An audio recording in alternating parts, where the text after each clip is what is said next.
Welcome, my fellow Sasquatchers, Squatchalites, and all you big blessed wanderers of the Blurry path. Whether you hiked here through the pines or just clicked a link from your couch, you are now part of the Blurry masses, and I'm glad you're here.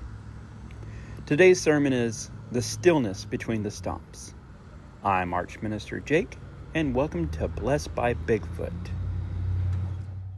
Some of us have been on duty for as long as we can remember. It didn't start in adulthood.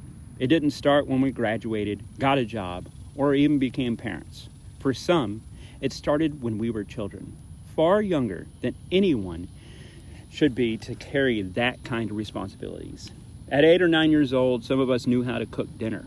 Not because it was a fun skill to learn, but because no one else was going to do it.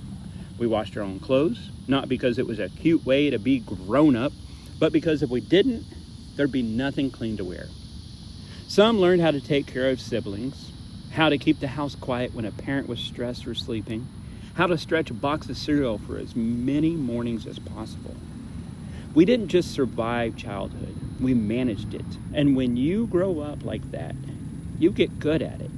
You learn to read situations fast, to anticipate problems, to fix things before they fall apart. It becomes second nature to look at someone in trouble and start planning how to help. You become the fixer, the handler, the one who shows up when everyone else disappears. It's a skill.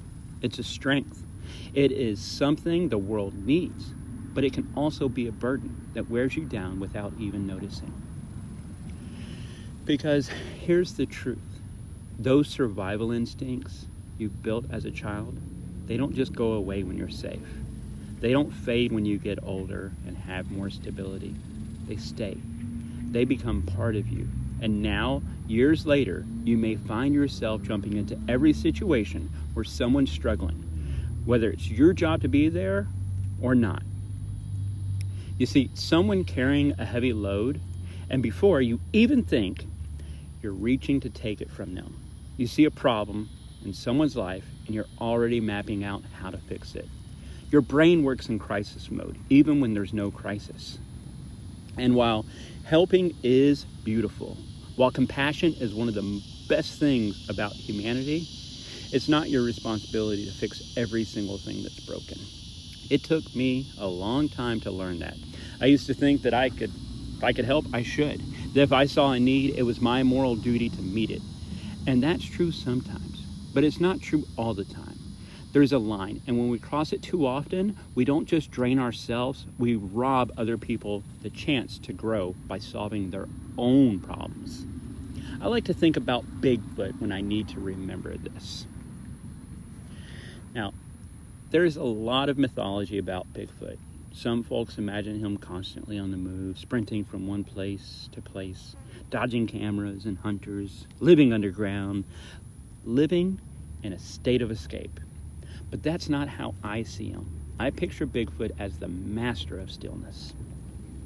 If you believe the stories, and I do, you know that people often report seeing him standing perfectly still, blending into his surroundings so well that they almost walk right past. He's not always running. In fact, his survival depends on knowing when not to move, when to rest, when to simply be. We could learn from that. In our culture, constant movement is treated like a virtue. If you're busy, you're valuable. If you're always doing, you're productive. If you're helping, you're a good person.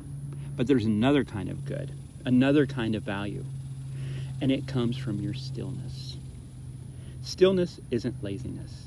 Stillness is intentional. It's stepping out of the noise and letting yourself breathe without rushing to the next thing. It's looking at your own needs and saying, these matter too. Yes, part of the stillness is knowing when not to take on someone else's load. Imagine you're hiking with a group. One person's pack is way too heavy. You see them struggling, and because you're kind, you offer it to carry for them. That's fine. But what happens if you do that for everyone in the group? Before long, you're the one crawling the trail, buried under the weight of other people's gear.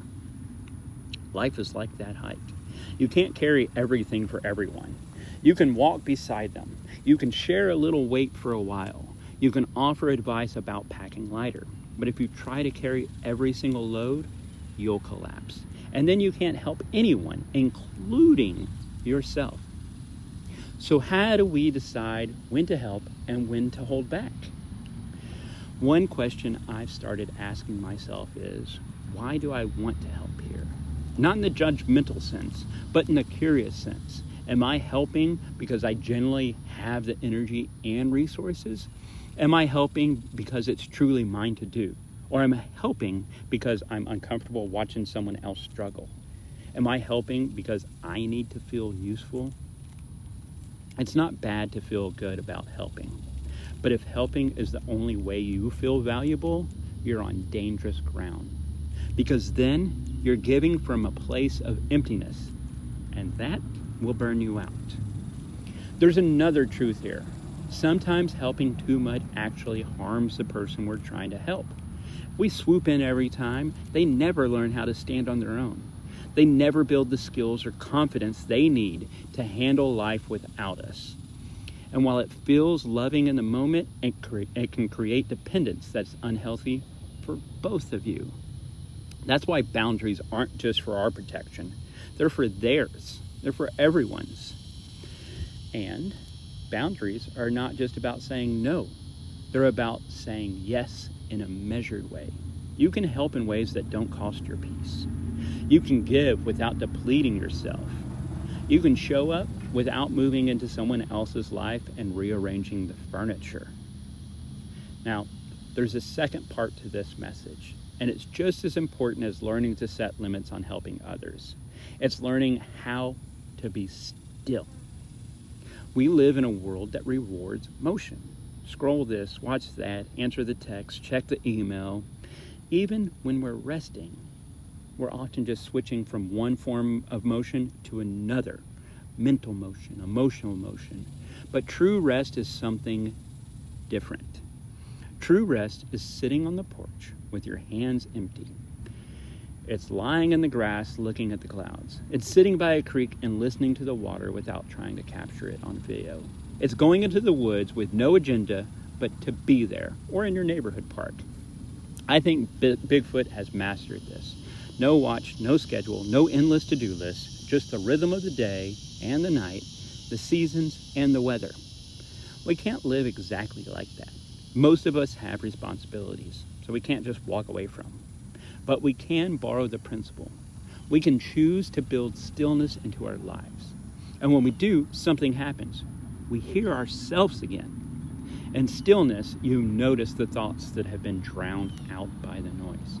You feel the emotions you've been outrunning.